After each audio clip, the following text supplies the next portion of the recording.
آج ہم شکر اور ناشکری کے درمیان جو ایک بہت باریک لکیر ہے جی اس پر کچھ بات کریں گے. جی اور اس کو سمجھنے کے لیے ہمارے پاس ڈاکٹر حافظ سلیمان مصباحی صاحب کی ایک تقریر کے کچھ بہت دلچسپ اقتباسات ہیں. بالکل. تو ہمارا مقصد یہ ہے کہ ان کہانیوں اور تمثیلوں کی گہرائی میں اتریں اور سمجھیں کہ شکر گزاری کی اہمیت کیا ہے اور اللہ پر توکل کی اصل طاقت کیا ہے. تو گفتگو کا آغاز حضرت شیخ سعدی کے ایک بہت ہی یوں سمجھے کہ چونکا دینے والے کال سے کرتے ہیں. اچھا. کسی نے ان سے پوچھا کہ جناب آپ کا کیا حال ہے؟ تو آپ نے جواب دیا، حال یہ ہے کہ اللہ کی نعمتیں کھا کر دانت تو ٹوٹ گئے ہیں لیکن زبان اب بھی ناشکری پر لگی ہوئی ہے. یہ تو سیدھا دل پر لگنے والی بات ہے اور کہیں نہ کہیں یہ ہمارے اپنے رویے کی عکاسی بھی ہے. بالکل. ہم اکثر اپنی زندگی کا جائزہ لیتے ہوئے صرف ان چیزوں کی فہرست بناتے ہیں جو ہمارے پاس نہیں ہے. جی، اور تقریر میں اسی انسانی نفسیات کو ایک کہانی سے بہت خوبصورتی سے واضح کیا گیا ہے. ایک شخص تھا جو ہر وقت شکایت کرتا تھا. جی، ہر وقت کہ اللہ نے مجھے کچھ نہیں دیا، میرے پاس کچھ بھی نہیں. تو وہ ایک بزرگ کے پاس بیٹھا اپنا یہی رونا رو رہا تھا. بزرگ نے اس کی ساری باتیں بہت سکون سے سنی. پھر کچھ کہنے کے بجائے انہوں نے اپنی جیب سے 20,000 روپے نکالے. اچھا. اس شخص کے سامنے رکھ دیے. جی. اس کے سامنے رکھے اور کہا، یہ 20,000 روپے لو. اچھا. اور اپنی ایک آنکھ نکال کر مجھے دے دو. کیا یہ تو بہت عجیب مطالبہ تھا. وہ شخص ایک دم گھبرا گیا. کہنے لگا، حضور یہ آپ کیسی بات کر رہے ہیں، یہ کیسے ہو سکتا ہے؟ ظاہر ہے. بزرگ نے 20,000 روپے اور رکھے. کہا، اچھا چلو یہ 40,000 لو اور اپنی دوسری آنکھ بھی دے دو. اس پر تو اس نے یقیناً انکار ہی کیا ہوگا. بالکل سختی سے انکار کیا. تو بزرگ نے 40,000 مزید رکھے اور کہا، ٹھیک ہے آنکھیں نہ دو، اپنی زبان کاٹ کر مجھے دے دو. یہ کل 80,000 تمہارے ہوئے. جب اس شخص نے پھر انکار کیا تو بزرگ نے کیا کہا؟ تب بزرگ نے فرمایا، اے نادان، تو پھر روتا کیوں ہے؟ تیری 2 آنکھیں اور ایک زبان کی قیمت ہی 80,000 سے زیادہ ہے اور تو کہتا ہے کہ اللہ نے تجھے کچھ نہیں دیا. کمال ہے. مطلب ہم اپنی نعمتوں کو اس وقت تک بے قیمت سمجھتے ہیں جب تک کوئی ان کی قیمت نہ لگا دے. آپ نے بالکل صحیح نقطہ پکڑا. اصل بات یہی ہے کہ جو چیز مفت میں ملی ہو ہم اس کی قدر نہیں کرتے. ہماری اصل دولت وہ ہے جو ہمارے پاس پہلے سے موجود ہے. ان سے پوچھئے جن کے پاس بولنے کے لیے زبان نہیں یا دیکھنے کے لیے آنکھیں. تب احساس ہوتا ہے کہ ہم روزانہ کتنی بڑی دولت استعمال کر رہے ہیں اور اس کا شکر تک ادا نہیں کرتے. جی، اور قرآن کا وعدہ بھی تو یہی ہے کہ لَإِن شَكَرْتُمْ لَأَزِيدَنَّكُمْ، اگر تم شکر کرو گے تو میں تمہیں اور زیادہ دوں گا. لیکن یہاں ایک سوال ہے، کیا شکر گزاری کا تعلق صرف نعمتوں کے ہونے سے ہے؟ مطلب اگر کوئی واقعی شدید مشکلات میں ہو تو اس کے لیے شکر کرنا کتنا مشکل ہوگا؟ یہ بہت اہم سوال ہے اور شکر کی سب سے اعلیٰ مثال ہمیں یہی سکھاتی ہے کہ اس کا تعلق مادیات سے نہیں بلکہ دل کی کیفیت سے ہے. اور اس کی سب سے بڑی مثال ہمارے نبی اکرم صلی اللہ علیہ وآلہ وسلم کی زندگی میں ملتی ہے. جی بالکل. حضرت عائشہ صدیقہ رضی اللہ عنہا فرماتی ہیں کہ آپ کے گھر میں 3 مہینے تک چولہا نہیں جلتا تھا. تقریر میں اس کے لیے فقر اختیاری کی اصطلاح استعمال ہوئی ہے. اس کا کیا مطلب ہے؟ کیا یہ جان بوجھ کر غریب رہنا ہے؟ نہیں، فقر اختیاری کا تصور بہت گہرا ہے. اس کا مطلب غربت کی مجبوری نہیں بلکہ دنیا کی دولت اور آسائشوں کو دل میں جگہ نہ دینے کا ایک شعوری انتخاب ہے. اچھا. یہ ایک روحانی تربیت تھی تاکہ دل مال و دولت سے آزاد ہو کر صرف اللہ کی ذات سے جڑ جائے. صحیح. امت کے لیے ایک عملی نمونہ. جی. اور اس فقر کے باوجود آپ صلی اللہ علیہ وسلم رات کو اتنی لمبی عبادت کرتے تھے کہ پاؤں مبارک پر ورم آ جاتا تھا. اور جب حضرت عائشہ نے پوچھا کہ آپ اتنی مشقت کیوں اٹھاتے ہیں جبکہ آپ تو معصوم ہیں، آپ کے تو اگلے پچھلے گناہ معاف ہیں، تو آپ صلی اللہ علیہ وسلم نے جو جواب دیا وہ اس پوری بحث کا نچوڑ ہے.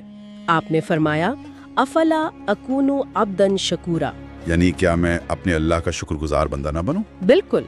یہاں شکر گزاری کسی نعمت کے ملنے یا نہ ملنے کا رد عمل نہیں ہے. یہ تو بندگی کا ایک لازمی حصہ ہے، ایک مستقل روحانی کیفیت ہے. جی. تو شکر گزاری کا تعلق دل سے ہے، مال سے نہیں. لیکن جب انسان کے پاس واقعی وسائل نہ ہوں تو صرف شکر پر قائم رہنا بہت مشکل ہو سکتا ہے. تو یہاں شاید توکل کا تصور آتا ہے. آپ نے بالکل صحیح سمت میں بات کو بڑھایا ہے. جب اسباب اور وسائل ختم ہو جاتے ہیں وہیں سے توکل کا امتحان شروع ہوتا ہے۔ اچھا، اور اس کو سمجھنے کے لیے تقریر میں حضرت بابا فرید الدین گنج شکر رحمت اللہ علیہ کا ایک بہت ہی خوبصورت واقعہ بیان کیا گیا ہے۔ جی وہ کیا واقعہ ہے؟ بابا فرید عبادت میں تھے کہ انہیں شدید پیاس لگی۔ انہوں نے اپنے نفس پر قابو رکھا، لیکن جب پیاس ناقابل برداشت ہو گئی تو وہ پانی کی تلاش میں نکلے۔ ایک قصبے کے قریب انہیں کنواں نظر آیا، مگر مسئلہ یہ تھا کہ کنویں سے پانی نکالنے کے لیے رسی اور ڈول نہیں تھے۔ یعنی وہ ایک ایسی جگہ پہنچ گئے جہاں وسیلہ تو تھا لیکن وسیلے کو استعمال کرنے کا ذریعہ نہیں تھا۔ بالکل، اب ہمارے جیسا کوئی ہوتا تو پریشان ہو جاتا، لیکن وہ اللہ والے تھے۔ وہ کیا سوچ کر بیٹھ گئے؟ وہ یہ سوچ کر کنویں کے پاس بیٹھ گئے کہ جس نے پیاس لگائی ہے اور یہاں تک پہنچایا ہے وہی پانی پلانے کا بندوبست بھی کرے گا، اور وہ اللہ کے ذکر میں مشغول ہو گئے۔ اور یہیں پر کچھ غیر معمولی ہوا ہوگا؟ جی، وہ ذکر کر ہی رہے تھے کہ ہرنوں کا ایک جوڑا وہاں آیا۔ اچھا، انہوں نے جیسے ہی کنویں میں جھانکا، پانی خود بخود کناروں تک اوپر آ گیا۔ کمال ہے۔ ہرنوں نے پانی پیا اور چلے گئے۔ یہ دیکھ کر بابا فرید کے دل میں شیطان نے ایک وسوسہ ڈالا۔ کیا وسوسہ؟ اس نے کہا، او فرید، تو چشتیوں کا شہزادہ، اتنی بڑی روحانی نسبت، تیرے آنے پر تو پانی اوپر نہیں آیا لیکن ان جانوروں کے لیے آ گیا۔ یہ تو بہت خطرناک خیال ہے۔ یہ انسان کو اپنی عبادت پر شک کرنے اور ناشکری کی طرف لے جا سکتا ہے۔ یہی شیطان کا مقصد تھا، لیکن بابا فرید نے فوراً لا حول ولا قوت الا باللہ پڑھ کر اس خیال کو جھٹک دیا اور دوبارہ ذکر میں لگ گئے۔ پانی اب بھی اوپر ہی تھا۔ انہوں نے سوچا کہ چلو میرے لیے نہیں تو نہ صحیح، اللہ نے بھیجا تو ہے، میں بھی پی لیتا ہوں۔ لیکن جیسے ہی وہ پانی پینے کے لیے آگے بڑھے، پانی واپس نیچے چلا گیا۔ یہ تو بہت عجیب بات ہے۔ اس کے پیچھے کیا حکمت ہو سکتی تھی؟ یہی سوال ان کے دل میں بھی آیا۔ اب یہ ایک بڑا روحانی امتحان تھا۔ انہوں نے اللہ کی بارگاہ میں دعا کی، یا اللہ، یہ کیا راز ہے؟ تو کیا جواب ملا؟ غیب سے آواز آئی، اے فرید، وہ ہرن ہمارے سہارے پر آئے تھے اور تو رسی اور ڈول کے سہارے پر آیا تھا۔ اچھا، تیری توجہ اسباب پر تھی، ان کی توجہ ہماری ذات پر تھی۔ جس دن تو بھی اسباب سے نظر ہٹا کر صرف مجھ پر توکل کر کے آئے گا، تیرے لیے بھی پانی اوپر بھیج دیا جائے گا۔ یہاں ایک اہم سوال ہے۔ بابا فرید کا کنویں تک چل کر جانا یہ خود ایک سبب اختیار کرنا تھا، تو توکل اور عمل کے درمیان یہ جو باریک لکیر ہے اسے کیسے سمجھا جائے؟ یہ ایک بہترین سوال ہے۔ دیکھیں، توکل کا مطلب عمل کو چھوڑنا نہیں ہے۔ اسلام ہمیں اسباب اختیار کرنے کا حکم دیتا ہے۔ فرق نیت اور انحصار کا ہے۔ بابا فرید کا چل کر جانا سنت کے مطابق تھا، لیکن ان کے دل کے کسی کونے میں یہ خیال تھا کہ کنویں پر رسی اور ڈول مل ہی جائیں گے۔ ان کا انحصار اسباب پر تھا، جبکہ ہرنوں کا انحصار 100% اللہ کی ذات پر تھا۔ بالکل۔ توکل یہ ہے کہ آپ عمل پورا کریں لیکن نتیجے کے لیے آپ کا دل صرف اور صرف اللہ سے جڑا ہو۔ اچھا، تو سارا کھیل دل کے انحصار کا ہے۔ اور جب یقین اس درجے کا ہو تو اس کے نتیجے بھی غیر معمولی ہوتے ہوں گے۔ جی، اور ایسے یقین کی طاقت کیا کر سکتی ہے، اس کی ایک حیرت انگیز مثال حضرت منصور بن عمار اور ایک غلام کی کہانی میں ملتی ہے۔ جی، ان کی مجلس میں کیا ہوا تھا؟ ان کی مجلس میں ایک فقیر نے کھڑے ہو کر 4 دینار کا سوال کیا۔ حضرت منصور نے اعلان کیا، جو شخص اس فقیر کو 4 دینار دے دے گا میں اس کے لیے 4 دعائیں کروں گا۔ اور وہاں ایک غلام بھی موجود تھا؟ جی، ایک غلام وہاں سے گزر رہا تھا جسے اس کے مالک نے 4 دینار دے کر گھر کا سودا لینے بھیجا تھا۔ اس نے جب یہ اعلان سنا تو اس کے دل میں یقین کی ایک لہر دوڑ گئی۔ اس نے وہ دینار دے دیے؟ وہ آگے بڑھا اور حضرت منصور سے کہا، اگر میں یہ 4 دینار دے دوں تو جو 4 دعائیں میں کہوں گا آپ میرے لیے کریں گے؟ انہوں نے کہا، ہاں ضرور۔ تو اس غلام نے کیا دعائیں مانگی؟ اس کی پہلی دعا تھی، یا اللہ، میں غلام ہوں، مجھے غلامی سے نجات عطا فرما۔ دوسری دعا، یا اللہ، یہ 4 دینار میرے مالک کے تھے، مجھے ان کا 10 گنا یعنی 40 دینار عطا فرما۔ تیسری دعا، یا اللہ، میرے مالک کو ہدایت دے، وہ شراب پیتا ہے۔ اور چوتھی دعا تھی، یا اللہ، میری، میرے مالک کی، حضرت منصور کی اور اس مجلس میں موجود تمام لوگوں کی بخشش فرما دے۔ ایک منٹ، یہ کہانی سننے میں بہت متاثر کن ہے، لیکن کوئی یہ بھی تو سوچ سکتا ہے کہ یہ سب محض اتفاق تھا. ایک غلام نے دعا کی اور اتفاق سے اس کا مالک کا دل نرم ہو گیا. آپ نے وہی سوال اٹھایا جو ایک عقلی ذہن میں آ سکتا ہے. فرق نیت اور سبب اور نتیجے کے تعلق میں ہے.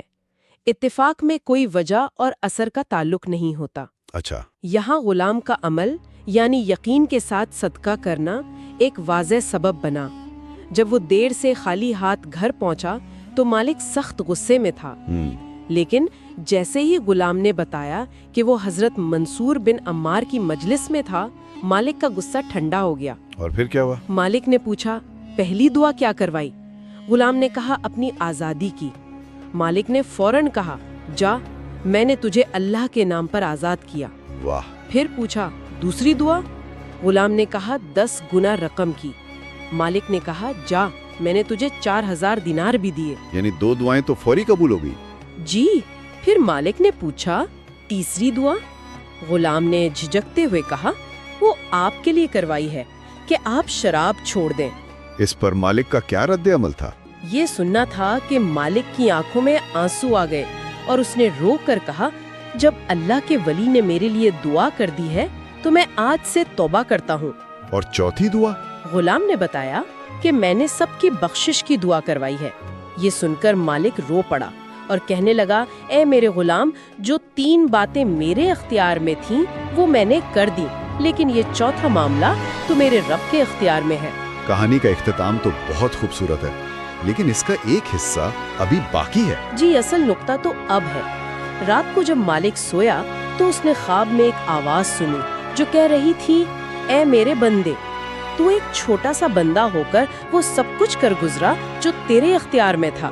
تو کیا میں جو رب العالمین ہوں وہ نہیں کروں گا جو میرے اختیار میں ہے؟ بالکل. جا، میں نے تجھے بھی بخشا، تیرے غلام کو بھی، منصور کو بھی، اور محفل میں موجود سب کو بخش دیا. یہ ہے یقین اور اتفاق میں فرق. جی، یہاں ہر عمل کا ایک الہی رد عمل ہے. تو آج کی اس گفتگو کو سمیٹتے ہیں. ہم نے سمجھا کہ ناشکری اکثر اپنی نعمتوں کو نظر انداز کرنے سے پیدا ہوتی ہے، اور یہ کہ حقیقی شکر گزاری مشکل حالات میں بھی ایک مستقل روحانی کیفیت کا نام ہے. اور آخر میں ہم نے توکل اور یقین کی طاقت کو دیکھا کہ جب انسان کا بھروسہ اسباب سے ہٹ کر اللہ کی ذات پر ہو جاتا ہے تو ناممکن بھی ممکن ہونے لگتا ہے. اور جاتے جاتے سامعین کے لیے ایک آخری سوچ چھوڑے جاتے ہیں. اسی تقریر میں ایک جملہ آیا ہے جو مجھے بہت متاثر کر گیا. وہ کیا ہے؟ جو کبھی سحری کے وقت اٹھا ہی نہیں، اسے کیا پتا کہ جواب کیا ہوتا ہے. یہ ایک سوال بھی ہے اور ایک چیلنج بھی. جی، یہ ہمیں سوچنے پر مجبور کرتا ہے کہ کیا ہم نے کبھی سچے دل سے رات کی تنہائی میں اپنے رب سے جواب مانگنے کی کوشش کی ہے؟ شاید ہمیں بھی جواب تلاش کرنے کے لیے صحیح وقت پر صحیح جگہ پر دستک دینے کی ضرورت ہے.